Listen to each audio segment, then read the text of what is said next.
আমরা এখন দাঁড়িয়ে আছি বারাসাতে প্রার্থী আইএসএফ প্রার্থী তাপস বন্দ্যোপাধ্যায়ের সঙ্গে দাঁড়িয়ে আছি। তিনি সারাদিন প্রচারে ছিলেন, আমরা কথা বলবো তার সঙ্গে এবং সারাদিনের প্রচার তিনি কি করলেন, প্রচার কিভাবে হচ্ছে সেই বিষয়ে জানতে চাইবো। তাপসবাবু, কেমন প্রচার চলছে? ব্যাপারটা বুঝুন, এখন যে তাপদাহ 40 ডিগ্রি 42 ডিগ্রি গরম, সেখানে দাঁড়িয়ে মানুষের হাতে পয়সা নেই। তারপরে বিভিন্ন গ্রামাঞ্চলের মানুষ, ধর্মপ্রাণ মানুষ, তারা রোজা রাখছেন। স্বাভাবিক কারণে মানুষকে বিব্রত করার থেকে বেশি করে ম্যান টু ম্যান আমি কন্ট্যাক্ট করছি, বাড়ি বাড়ি যাচ্ছি, কথাবার্তা বলছি। এবং আসলে যে আপনারা যে প্রচারটা দেখছেন, মানে তথাকথিত আমার বিরোধীদের যারা আছেন, সেটা সবটাই লোক দেখানো। আমার কোনো প্রচার লোক দেখানো নেই। আমি চিরকাল মাঠের মধ্যে থাকি, মাঠেতে শুয়ে থাকি, মাঠের জনগণের সাথে থাকি, আমি চাষের সাথে যুক্ত থাকি। স্বাভাবিক কারণেই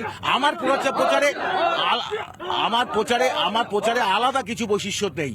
একটাই বৈশিষ্ট্য, গ্রামের মানুষ, শহরের মধ্যবিত্ত খেটে খাওয়া শ্রমজীবী মানুষ আমার সাথী। চিরকাল তাদের জন্য আমি আমার জীবনকে উৎসর্গ করেছি, বাকি জীবনটাও উৎসর্গ করবো। নতুন কিছু না, এই বার্তা নিয়ে মানুষের কাছে যাচ্ছি। আপনি তো বলছেন জীবন উৎসর্গ করেছেন, আপনি তো বলছেন আপনি সৎভাবে প্রচার করছেন, কিন্তু কংগ্রেস তো অন্য কথা বলছে। তারা বলছে আপনারা ভোট কাটার জন্য নেমেছেন। বিষয় হচ্ছে এই ক্যালকুলেশনটা, ভোট কি কারো বাপের? আমি জানি না, কোনো দলের লেখা থাকে নাকি? এ তো মানুষকে অপমান করা হয় ভোটারদের। অ্যাকচুয়াল যারা বলে ভোট কাটা, তারা মানে ইজারা নিয়ে নিয়েছে সব ভোটের। আমরা মানুষের প্রতি আস্থা আছে। মানুষ যদি সত্যিকারের তৃণমূলের অপশাসনকে দূর করতে চায়, বিজেপির যে ইলেকট্রাল বন্ডের নামে যে কালোবাজারি করে সমস্ত কর্পোরেটদের থেকে টাকা নিয়ে তৃণমূল এবং বিজেপি যে একটা অসাধুতার, অস্বচ্ছতার পরিবেশ তৈরি করেছে, তার বিরুদ্ধে স্বচ্ছতার প্রতীক হিসাবে আমি এখানে লড়াই করছি আইএসএফ এর পক্ষ থেকে। তা আপনি তো লড়াই করছেন, আপনাদের যে নেতা সে বলেছে ডায়মন্ড হারবারে লড়বে, কোথায় গেল? বিষয়টা হচ্ছে, এটা তো পার্টির সিদ্ধান্ত। উনি নেতা বলেছেন বলে নেতাকে দাঁড়া করাতে দেবো নাকি? একটা পার্টি নেই, তার গঠনতন্ত্র নেই। তা পার্টির গঠনতন্ত্রে পার্টি ডিসিশন নিচ্ছে, তাকে কোথাও দাঁড় করাবে না। সে আমাদের মুখ, সে আমাদের রাজ্যের মুখ। তিনি দাঁড়িয়ে পড়লে তাহলে আজকে আমাদের হয়ে প্রচারটা করবে কে? তিনি তো আমাদের স্টার ক্যাম্পেনার। সেই জন্য আমরা পার্টি দাঁড়াতে দেয়নি। আমি পার্টির রাজ্যের ভাইস প্রেসিডেন্ট, আমরা ওনাকে দাঁড়াতে দিইনি, উনি তো দাঁড়াতে চেয়েছেন। আপনি বিশ্বাস করেন এখানে আইএসএফ জিতবে? অবশ্যই আইএসএফ এর ভীষণ শক্তি আপনি দেখতেই পাচ্ছেন। এই রোজার মাস, মানুষ সারাদিন রোজা করার পরেও বা কাজ থেকে ফেরার পরেও কি বিপুল পরিমাণে সাড়া দিয়ে দাঁড়িয়ে আছে। আপনার কি মনে হচ্ছে জিতবে না? আমরা অবশ্যই আশা করি এবং মানুষ দু হাত ভরে ভোট দেবে। আচ্ছা আপনি বলুন তো একটা কথা বলুন, মুখ খুলুন, মুখ খুলুন, সবাই মুখ খুলুন। আচ্ছা ঠিক আছে, মুখ খুলতে হবে, আপনি মুখ খুলবেন। বলছি তাপস বাবু যে কথাগুলো বললো, আপনি অন্তর থেকে সেগুলো বিশ্বাস করেন? কোনো সেটিং নেই? একদমই ঠিক, কোনো সেটিং, আমার তো মনে হয় কোনো সেটিং নেই এখানে। সেটিং করার কোনো জায়গায় নেই এখানে। আইএসএফ পার্টি তাপস ব্যানার্জিকে দাঁড় করিয়েছে। আমরা তাপস ব্যানার্জিকে আমরা দু হাত ভরে ভোট দিয়ে দেবো।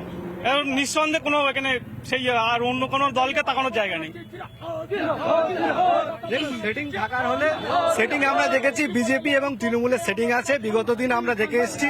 আমি আজকে একটা পোস্টার দেখছিলাম, সুব্রত ব্যানার্জি বাবুর পোস্টার, মমতা ব্যানার্জির ছবি দেওয়া আছে, বিজেপির অটল বিহারী সাহেবের ছবি দেওয়া আছে, যে ওনাদের জোট প্রার্থী ছিল।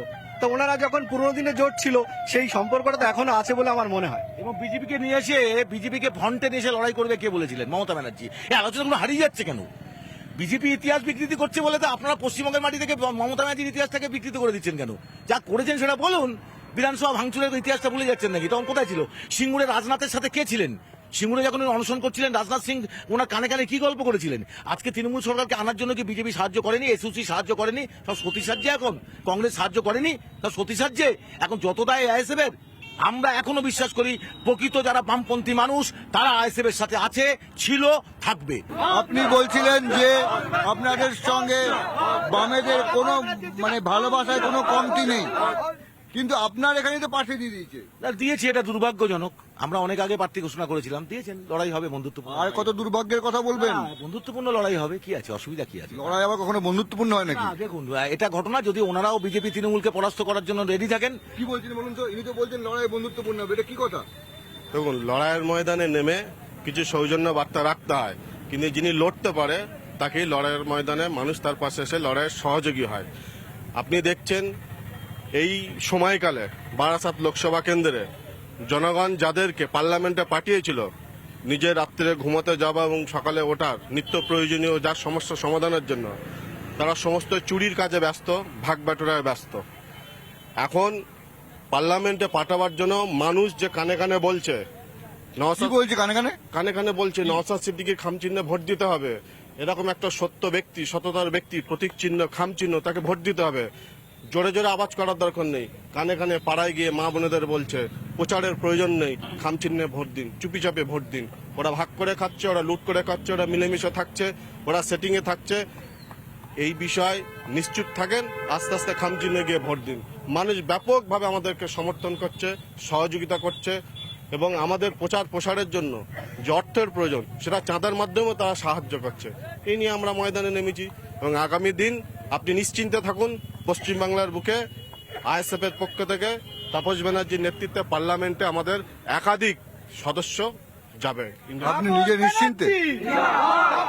100 কেন, 100-এর উপরে যদি কোনো কিছু হয়, আমরা নিশ্চিন্তে যে আমাদের প্রার্থী পার্লামেন্টে যাবে। এখানে 3 বারের এমপি কাকলি ঘোষ দস্তিদার, 3 বারের এমপি যে কৌশলে যেতে, এবারে পঞ্চায়েত নির্বাচনে আমরা দেখিয়ে দিয়েছি সেই কৌশলে আপনাকে কিভাবে পাল্টে দিতে হয়। আমরা এখানে পঞ্চায়েতে কে জিতেছে? কে আছে পঞ্চায়েত? এই তো আমাদের পঞ্চায়েত সদস্য আছে। মহিলা প্রার্থী কোথায় কোথায় পঞ্চায়েত সদস্য কোথায়? আপনি জিতেছেন পঞ্চায়েত? স্বামী মহিলা প্রার্থী স্বামী। পঞ্চায়েতে জিতেছেন আপনাদের লোক? জিতেছেন পঞ্চায়েত? হ্যাঁ হ্যাঁ, পঞ্চায়েতে জিতেছে। কিভাবে জিতেছেন? আইএসএফ স্বচ্ছ মানুষ ভোট দিয়েছে, আমরা জিতেছি। স্বচ্ছভাবেই ভোট হয়েছে আমাদের এখানে, আমরা জিতেছি। যেখানে যেখানে স্বচ্ছ ভোট হয়েছে সেখানে সেখানে আইএসএফ প্রার্থী বেরিয়ে গেছে। আমরা 7টা 8টা দিয়েছিলাম, আমরা 7টা বেরিয়ে গেছে এখান থেকে। পঞ্চায়েতের ভোট আর লোকসভার ভোট, দেখুন, মানুষ আর ভাতার পক্ষে নেই, মানুষ বুঝতে শিখেছে। আজকে দেখুন ফলের দাম কোথায়, রোজার মাস, যেখানে ফলের দাম কম হওয়ার উচিত সেখানে 300 টাকা কেজি আপেল কিনতে হচ্ছে। আপনি সরিষার তেলের দাম জানুন, এগুলো মানুষ বুঝতে শিখেছে। মানুষ আর ভাতার দিকে নেই, মানুষ এখন চাইছে আইএসএফ ক্ষমতায় আসুক। আইএসএফ আসলে আপনি দেখুন 274টা এমএলএ এর মধ্যে কটা এমএলএ কে দেখা গেছে? বিধানসভা ভোটের পর কাউকে দেখতে পেয়েছে? নওশাদ সিদ্দিকী ছাড়া। একমাত্র নওশাদ সিদ্দিকী দৌড়ে দৌড়ে ঘুরে গিয়ে তাকে আর কি অসুবিধা আছে জেনেছে, দিতে পারুক না পারুক বাড়ি পর্যন্ত তো পৌঁছেছে। কিন্তু ভোট নেওয়ার আগে যাদের দেখা যায়, ভোটের পরে 5 বছর 10 বছর 15 বছর যাদের দেখা যায় না, তাদেরকে কেন আমরা ভোট দিতে যাব? মানুষ সেটাই বলতে চাইছে। মানুষ এবার আইএসএফকে ভোট দেবে। মানুষ তাপস ব্যানার্জিকে চাইছে। তাপস ব্যানার্জি এমন একজন সৎ মানুষ যিনি বিলো লেভেলে নেমে কাজ করেন, মানুষের কাছে পৌঁছান, মানুষের সুবিধা অসুবিধার খোঁজ নেন, নিজের সামর্থ্য অনুযায়ী পকেট থেকে দিয়ে সাহায্য করেন। তাহলে সেই মানুষটাকে আমরা কেন চাইবো না? একজন এমপি যাকে আমরা 15 বছর ভোট দিলাম, তার আগে কি দেখলাম? তিনি টাকা নিচ্ছেন, তিনি প্রকাশ্য ধর্মীয় বিষয়ে হস্তক্ষেপ করছেন, তিনি মানুষকে কাফের বলছেন। তাকে এই অধিকার কে দিয়েছে? তার কি অধিকার আছে একটা ধর্মের মধ্যে গিয়ে তার যে নিয়মকানুন আছে তাতে হস্তক্ষেপ করার? সেখানে যারা ছিল তারাও প্রতিবাদ করার ভাষা হারিয়ে ফেলেছে। টিএমসির যারা, তারা দালালি করছে। এই জন্য মানুষ বুঝে গেছে, মানুষ আইএসএফকে চাইছে। মানুষ আইএসএফকে এবারে বিপুল ভোটে জয়ী করবে, আমরা এটা আশাবাদী। এই অঞ্চলটা তো আইএসএফ একটা বড় ঘাঁটি বলে সবাই। হ্যাঁ, এই অঞ্চলে আমরা 10টা প্রার্থী দিয়েছিলাম, তার মধ্যে ধরুন 5টা জিতেছে, 2টো নির্দলে জিতেছে, ওরা অন্যদিকে আছে। কিন্তু এই 5টা যে জিতেছে তারা যেভাবে মানুষের কাছে গিয়ে পৌঁছাচ্ছে, মানুষের কাজ করছে, মানুষ আগামী দিন এই আইএসএফকেই চাইছে।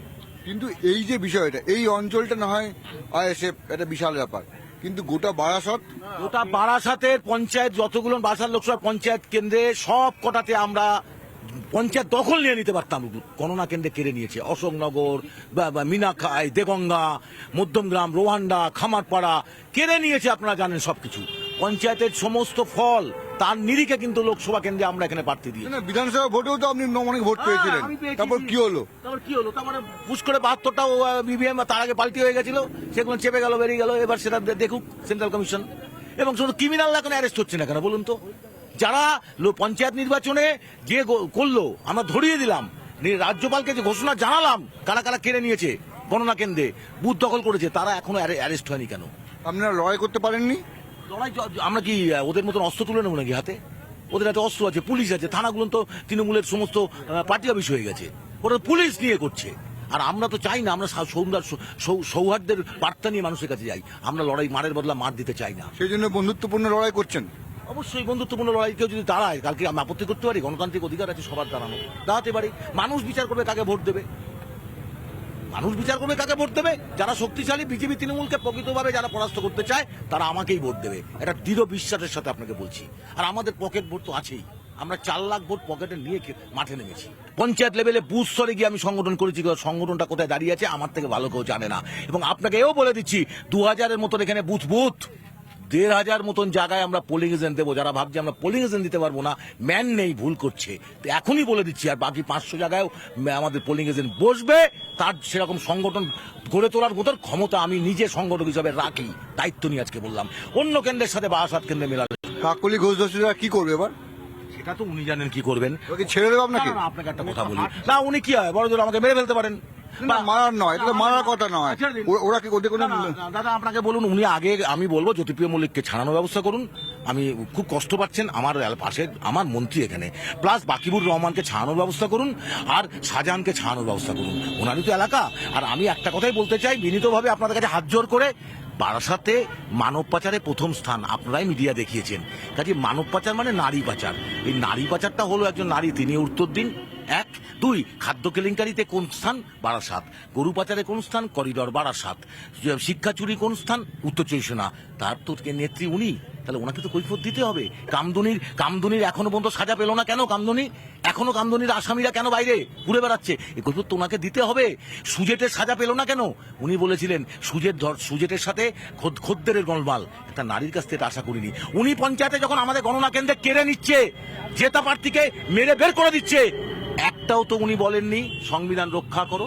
আমরা আশা করেছিলাম আমার দিদির সম, যাকে সম্মান করি, তিনি আমারও এমপি 15 বছরের, আমি আশা করেছিলাম উনি অন্ততপক্ষে এই গণতান্ত্রিক অধিকার হরণ হচ্ছে এর বিরুদ্ধে কথা বলবেন। উনি বলেননি 15 বছর। আমি উনি বলছেন অনেক অভিযোগ আছে, আর সঙ্গে ইনি একটা কথা বলছেন, 4 লাখ ভোট পকেটে রেখেছেন, অবশ্যই দিয়ে মাঠে নামছেন। একদম। বাকি ভোটটা এই প্রচার করে উনি ব্যবস্থা করে নেবেন। এখন সেটা ভোটের দিন আমরা যখন রেজাল্ট বেরোবে আমরা দেখবো। হ্যাঁ। কিন্তু আমরা আজকে যেটা বলতে পারি যে প্রচার হচ্ছে, সকাল থেকে প্রচার হচ্ছে, সঙ্গে যারা সঙ্গী সাথীরা আছে তারাও খুব কনফিডেন্ট, তারা সকলেই বলছে জিতবো। আমরা সব খবরে থাকবো, কি হচ্ছে না হচ্ছে, তাপসবাবুরা কি করছেন, কিভাবে এগোচ্ছেন না পিছোচ্ছেন, সব খবর দেবো।